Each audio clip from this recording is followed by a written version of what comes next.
दिन बाद स्कूल के सभी बच्चे टूर पर जा रहे हैं। मैंने तो मैम से मना कर दिया, लेकिन मैम कह रही थी कि पढ़ाई के साथ साथ हमें म्यूजियम और हिस्टोरिकल प्लेस के बारे में देखना चाहिए और जानना चाहिए। हाँ ठीक ही तो कह रही थी मैडम। अरे हमारी बेटियाँ किसी भी चीज में पीछे नहीं होनी चाहिए। तुम टूर पे जरूर जाओ।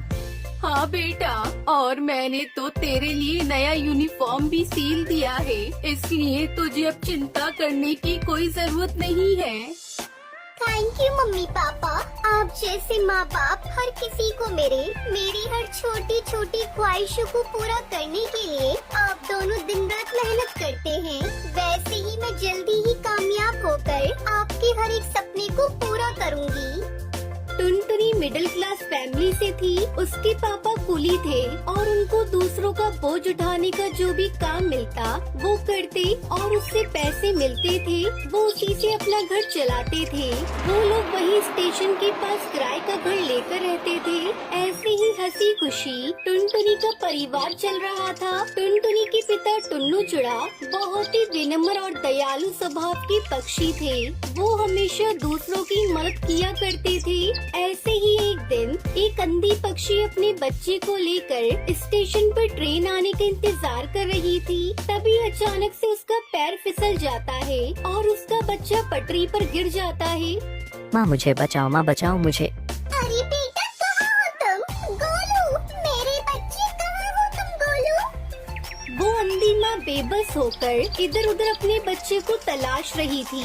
गोलू ट्रेन की पटरी पर रो रहा था और तभी उधर से तेज रफ्तार से हॉर्न देते हुए ट्रेन आ रही थी। तभी टुन्नू चुड़ा की नजर उस रोती हुई माँ और बच्चे पर जाती है। वो तुरंत ही सामान वहीं रखकर तेज रफ्तार से दौड़ते हुए पटरी पर जाता है और बच्चे को उठाकर स्टेशन पर रख देता है। तभी ट्रेन आ जाती है और टुन्नू चुड़ा अपने साहस भरे जज्बे के साथ उस बच्चे को तो बचा लेता है, लेकिन वो खुद को नहीं बचा पाता और उसकी वहीं मौत हो जाती है। ये खबर जब उसके घर वालों को पता चलती है तो उनके ऊपर मानो जैसे दुखों का पहाड़ टूट पड़ता है। वो लोग फूट फूट कर रोने लगते हैं। माँ पापा हमें छोड़कर कहाँ चले गए? माँ हमारा क्या होगा? माँ कौन मेरी हर इच्छा को पूरी करेगा? अब मुझे कौन पढ़ा लिखा कर अफसर बनाएगा? वहीं टुनटुनी की माँ टूनी की भी तबीयत खराब हो जाती है। अब घर की सारी जिम्मेदारी टुनटुनी चिड़िया पर आ जाती है। ऐसे ही एक महीना बीत जाता है। माँ मैंने दाल और रोटी बनाई है, चलो माँ थोड़ा सा खाना खा लो। तुम खा लो बेटी, मुझे भूख नहीं है।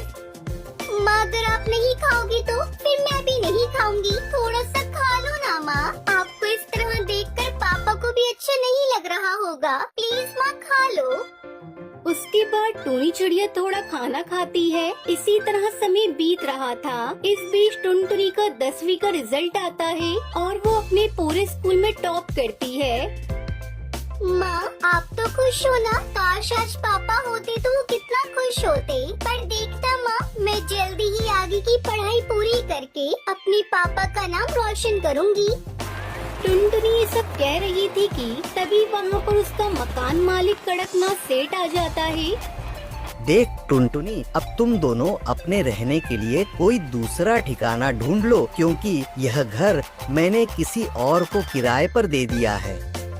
मालिक, घर देने से पहले एक बार आप हमसे पूछ तो लेते।